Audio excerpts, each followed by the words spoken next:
केरल में आरएसएस से जुड़े अखबार में पंडित जवाहरलाल नेहरू पर जमकर निशाना साधा गया है। इंडियन एक्सप्रेस की रिपोर्ट के मुताबिक केसरी के मलयालम संस्करण में नाथूराम गोडसे को नेहरू से बेहतर बताया गया है। केसरी में लिखा गया है कि गोडसे ने तो गांधी के सीने पर गोली मारी थी, लेकिन नेहरू ने तो गांधी पर पीछे से खंजर भोंपा। गोडसे को गांधी को नहीं, जवाहरलाल नेहरू को मारना चाहिए था, क्योंकि नेहरू विभाजन के लिए जिम्मेदार थे। उनका राष्ट्रपिता से कोई लगाव नहीं था। नेहरू की राजनीति को स्वार्थी बताते हुए गांधी जी की हत्या और विभाजन के लिए जिम्मेदार बताया गया है। गोडसे को गांधी को नहीं बल्कि नेहरू को मारना चाहिए था। नेहरू को गांधी से कोई लगाव नहीं था, ऐसी बातें लिखी गई हैं मलयालम संस्करण में। केरल में आरएसएस का जो मुखपत्र है केसरी, नेहरू की राजनीति स्वार्थ की थी, वो विभाजन और गांधी जी की हत्या के लिए जिम्मेदार थे। ऐतिहासिक दस्तावेजों, गोडसे की दलीलों को देखकर अगर इतिहास का छात्र ये महसूस करे कि गोडसे ने गलत निशाना चुना तो उन्हें दोष न दिया जाए। गांधी की हत्या से आरएसएस का कोई लेना देना नहीं था। हिंदू संगठन पर दोष मढ़ने का आइडिया नेहरू का था। नेहरू ने एक पत्थर से 2 चिड़िया का शिकार किया, 2 चिड़िया का निशाना साधा। पटेल से मिलीभगत करके आरएसएस को नेहरू ने बैन करवाया। गोडसे आरएसएस का सदस्य नहीं था, लेकिन हिंदू महासभा के सावरकर के विचारों से प्रेरित जरूर था। तो आरएसएस से जुड़े कमल संदेश के संपादक शिव शक्ति बख्शी हमारे साथ इस वक्त जुड़ गए हैं। शिव शक्ति जी, आप क्या कहेंगे, आपकी प्रतिक्रिया क्या होगी? आरएसएस के सहयोगी अखबार जो है उसमें उसके जरिए निशाना साधा गया, आपकी प्रतिक्रिया क्या होगी इस पर? देखिए, ये जो पूरा प्रकरण आया है अभी, तो ये मलयालम में है और इसको पूरी तरह से अभी मैं पढ़ नहीं पाया हूँ। लेकिन अभी जहाँ तक इंडियन एक्सप्रेस और आपके चैनल के माध्यम से ये जो पता चला है, तो इसमें तो एक बात ये सही और ऐतिहासिक तथ्य है कि गोडसे का आरएसएस से कोई लेना देना नहीं था, और ये कोर्ट में प्रमाणित भी हुआ। और ये उस वक्त जो आरएसएस को बैन किया गया था गांधी जी की हत्या के बाद, वो भी जो है वहां न्यायालय से पूरी तरह से ये बात दूध और पानी की तरह साफ हो गया कि आरएसएस का गांधी जी के हत्या से कोई लेना देना नहीं था।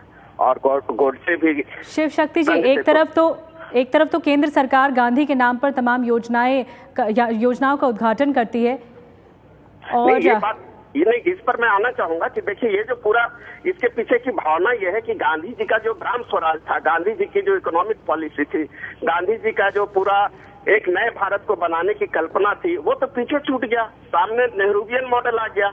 नेहरूवियन मॉडल का जो क्या परिणति हुई, आज हम इसे भोग रहे हैं इस देश में। ये पिछले 60 वर्षों में देश की क्या दुर्गति हुई इस नेहरूवियन मॉडल में। और नेहरू का जो गुणगान करते आते थे, ये जितने भी मार्क्सिस्ट थे जो गांधी को गाली देते थे, ये सारे लोगों ने गांधी जी का जो एक स्वप्न था कि किस तरह का भारत का निर्माण करना है, उसको पीछे धकेल दिया। और नेहरूवियन मॉडल के नाम पर शिव शक्ति जी, जो आप कह रहे हैं क्या वो बीजेपी की राय है? क्योंकि लिखने वाले बीजेपी के नेता ही हैं। नहीं, बीजेपी की राय, ये तो देश की राय है कि गांधी जी का जो स्वप्न था इस देश के लिए, जो ग्राम स्वराज, स्वच्छता, ये सब जो अभियान अभी आ रहा है, इस देश की संस्कृति सभ्यता की जो बात थी, जो सभ्यतागत विमर्श की बात थी, ये तो नेहरूवियन मॉडल में पीछे छूट गया। नेहरू के एजेंडा में ये सब चीज नहीं था। वो पूरे सवाल ये भी उठता है शिव शक्ति जी, ये आरएसएस का जो मुखपत्र है, ये जो जुड़ा हुआ इससे अखबार है, वो है क्या?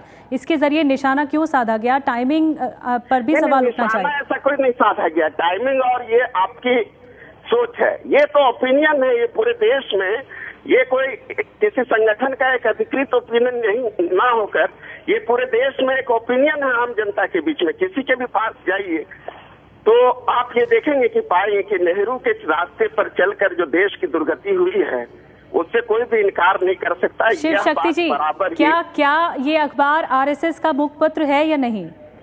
नहीं, इसकी मुझे बहुत ज्यादा जानकारी नहीं है। वहाँ पर ईमानदारी से कहूँ तो मुझे बहुत ज्यादा जानकारी इस विषय में नहीं है। इसे मैंने देखा भी नहीं। मलयालम में ये छप रहा है, जो आपके द्वारा ये पता चला है मुझे। तो अभी इसे मैं पढ़ भी नहीं पा, किस तरह का ट्रांसलेशन है। जी शिव शक्ति जी, हमसे बात करने के लिए बहुत बहुत धन्यवाद। जैसा कि शिव शक्ति जी हमें राय दे रहे थे कि ये एक तरह से निशाना नहीं साधा गया। इस बीच आपको बता दें कांग्रेस की क्या राय है इस पूरी घटना को लेकर। कांग्रेस महासचिव दिग्विजय सिंह ने ट्वीट किया है और आरएसएस और बीजेपी पर पलटवार किया है। दिग्विजय ने केसरी में नेहरू को निशाना बनाए जाने की निंदा करते हुए कहा कि इससे संघ की कट्टर सोच दिखती है। क्या ये इतिहास को दोबारा लिखने की शुरुआत है?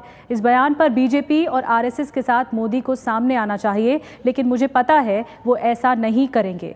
ये ट्वीट किया है दिग्विजय सिंह, कांग्रेस के महासचिव ने। इस बयान पर आरएसएस और बीजेपी के साथ मोदी को सामने आना चाहिए, यानी स्पष्टता जाहिर की जानी चाहिए बीजेपी और आरएसएस की तरफ से कि आखिर ऐसा जो लेख लिखा गया है वो क्यों लिखा गया है। और वी गोपालकृष्णन हमारे साथ जुड़े हुए हैं लगातार, जिन्होंने लेख लिखा है केसरी में, जैसा कि हम चर्चा कर रहे थे। वी गोपालकृष्णन जी, आप सुन सकते हैं मुझे? Pandit Jawaharlal Nehru, who was against the Quit India movement actually, but simultaneously when the Gandhiji and Patel was so against the Cripps mission, and Congress was strongly put forward the 1942 Quit India movement. Immediately the Jawaharlal Nehru come in front of the movement and pass the resolution, and he was the person who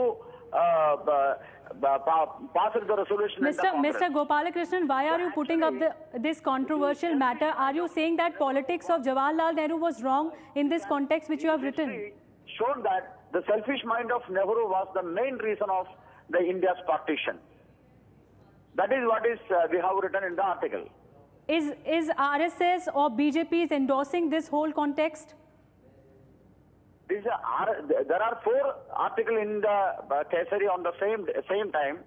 The whole 4 article regarding the Nehru, regarding the Gandhi assassination, regarding the episode of the tragic partition. शुक्रिया we Gopalakrishnan जी हमसे बातचीत करने के लिए। तो जैसा कि उन्होंने बताया कि ये जो पूरा मसला है वो इसीलिए उन्होंने आधार बनाकर बनाया है या लिखा है केसरी में, ये इसीलिए लिखा गया है क्योंकि वो उठाना चाहते थे और वो बताना चाहते थे कि नेहरू की जो राजनीति थी वो करने का तरीका गलत था।